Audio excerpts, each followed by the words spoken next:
Ce soir, avant même que tes paupières ne se ferment, avant que le bruit du monde ne s'éteigne complètement, certains d'entre vous vont accomplir un geste précis, un geste discret, presque banal. Ils vont poser quelque chose, sans témoin, sans explication, sans toujours comprendre ce qu'ils espèrent vraiment. Du sel, pas pour la nourriture, pas pour relever un plat, pas pour le goût, mais pour se sentir protégé. Parce que quelque chose, au fond d'eux, ne va pas. Parce qu'ils sentent une lourdeur qu'ils n'arrivent pas à nommer. Parce que les nuits sont devenues étranges. Parce que le cœur est agité alors que le corps est immobile. Et pourtant, ce soir encore, une vérité demeure. Ce n'est pas le sel qui fait trembler les ennemis invisibles. Ce n'est pas le sel qui ferme les portes du mal. Ce n'est pas le sel qui repousse ce que tes yeux ne voient pas. Le sel n'a ni volonté, ni force, ni autorité. Index revers pointant vers la droite blanc, ce qui agit réellement, c'est ce que ton cœur invoque au moment où tu le poses. Il y a une immense différence entre un geste vide et un geste habité. Un même mouvement, mais deux intentions totalement opposées. L'une naît de la peur. L'autre naît de la confiance. L'une cherche à contrôler. L'autre se remet. L'une s'accroche à un objet. L'autre s'accroche à Allah.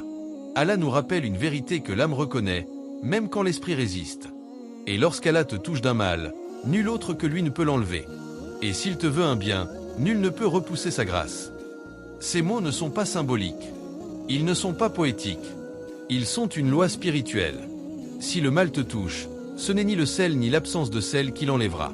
Si le bien te rejoint, aucune force créée ne pourra l'arrêter. Alors ce soir, dans ce silence qui précède le sommeil, avant même de poser quoi que ce soit, une question descend doucement vers ton cœur. Pas une question pour ta bouche. Pas une question pour les autres. Une question que seule ton âme peut entendre. Index revers pointant vers la droite blanc, en qui as-tu vraiment confiance ce soir? Pas en théorie, pas en parole, mais dans cet instant précis, dans ce geste discret, dans ce que ton cœur espère vraiment. Le sel, dans l'islam, n'a jamais été un objet de pouvoir. Il n'est ni une arme spirituelle, ni un talisman, ni une barrière autonome contre l'invisible.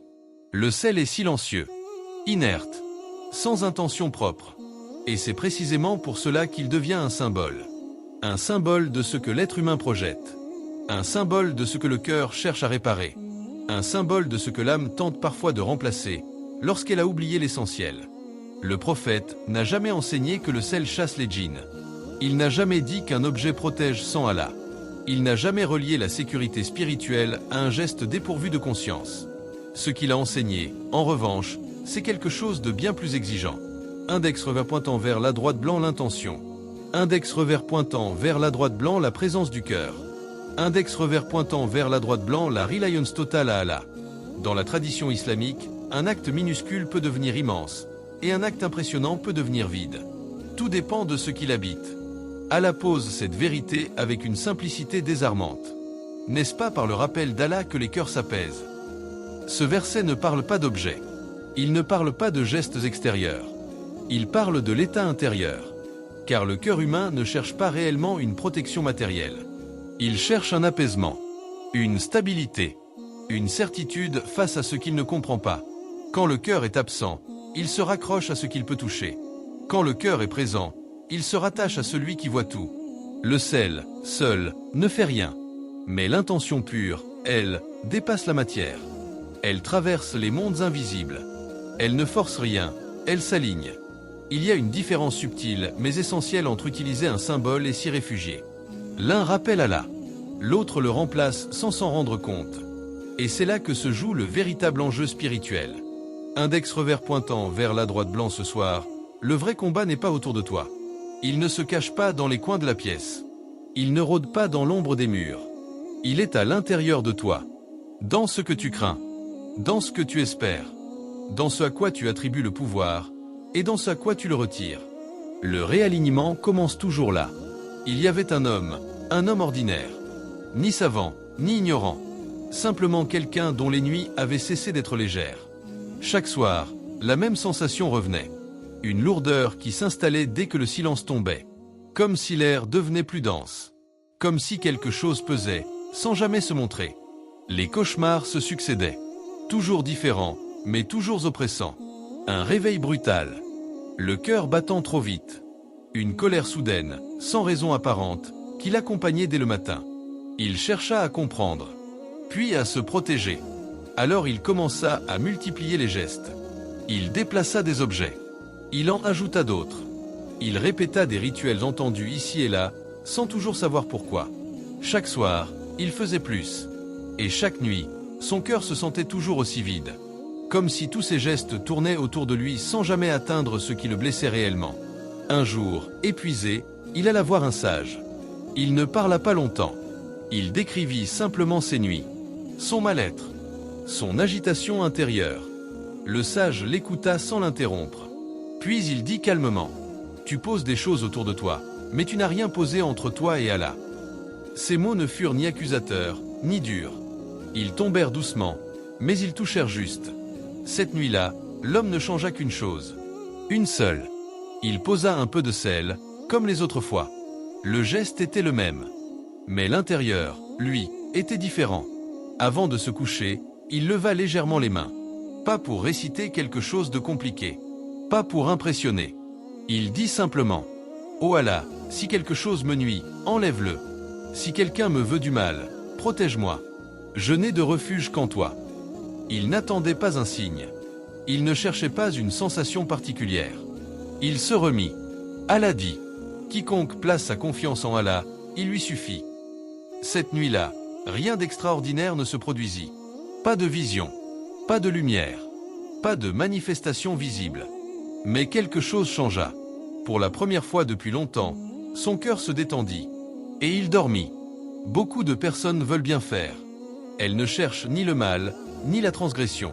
Elles cherchent simplement à se sentir en sécurité. À retrouver un peu de paix dans un monde intérieur parfois agité. Mais en spiritualité, la bonne intention ne suffit pas toujours si elle n'est pas correctement orientée. C'est pour cela que certains gestes, pourtant simples, doivent être accompagnés de conscience.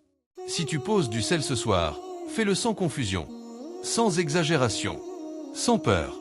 D'abord, il y a une règle fondamentale à ne jamais franchir. Index revers pointant vers la droite blanc n'attribue aucun pouvoir au sel. Le sel ne protège pas. Le sel ne repousse rien.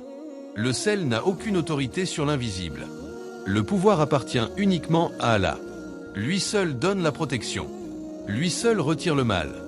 Lui seul accorde la tranquillité du cœur. Le geste n'est qu'un rappel, pas une source. Dire Bismillah, ce n'est pas une formule magique. C'est une reconnaissance. C'est admettre que tout commence par Allah et que rien ne se fait sans lui. Puis vient l'intention. Pas une intention vague. Pas une peur déguisée en pratique spirituelle. Une intention claire. Calme. Alignée. Pas de superstition. Pas de panique intérieure. Seulement la confiance.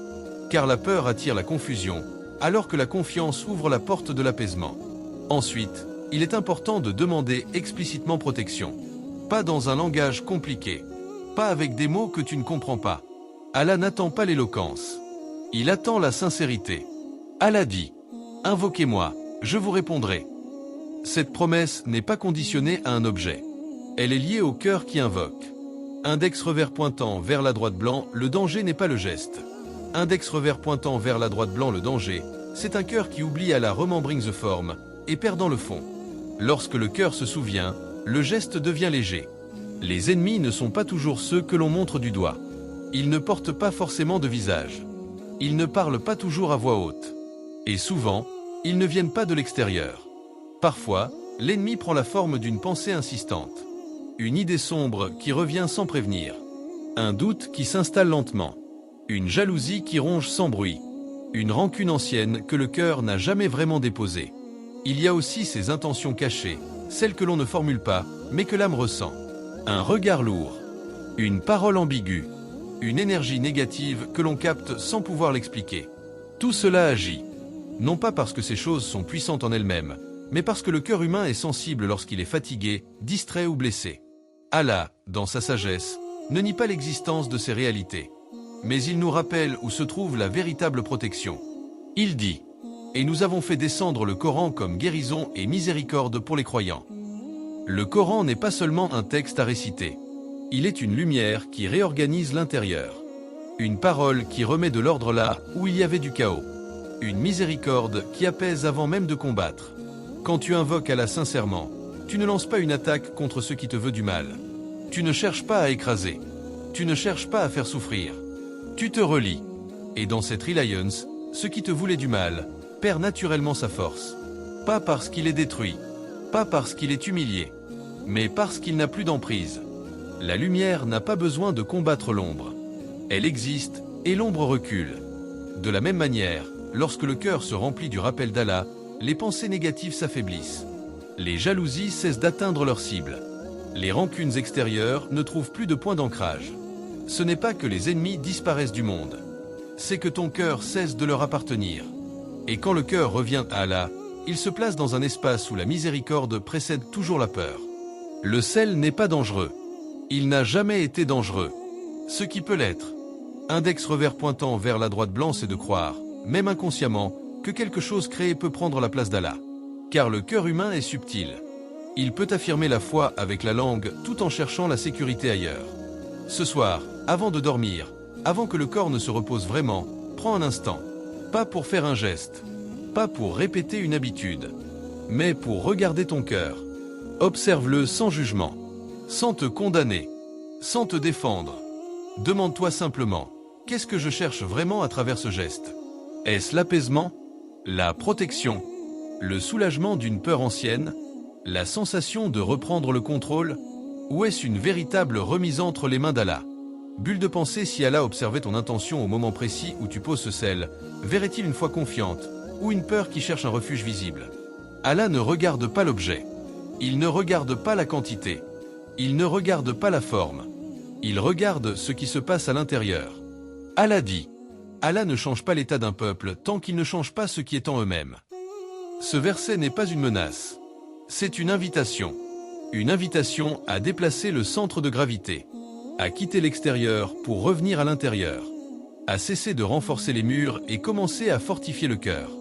Peut-être que la vraie protection ne commence pas autour de ton lit, ni dans ce que tu poses sur le sol, ni dans ce que tu caches dans un coin. Peut-être qu'elle commence dans la place que tu donnes à Allah quand personne ne te regarde, dans la confiance que tu lui accordes quand la nuit tombe, dans la paix que tu acceptes sans chercher à tout maîtriser. Car un cœur qui se remet sincèrement, Allah devient un endroit où la peur ne s'installe plus longtemps. Et quand Allah est au centre, le reste perd naturellement son pouvoir.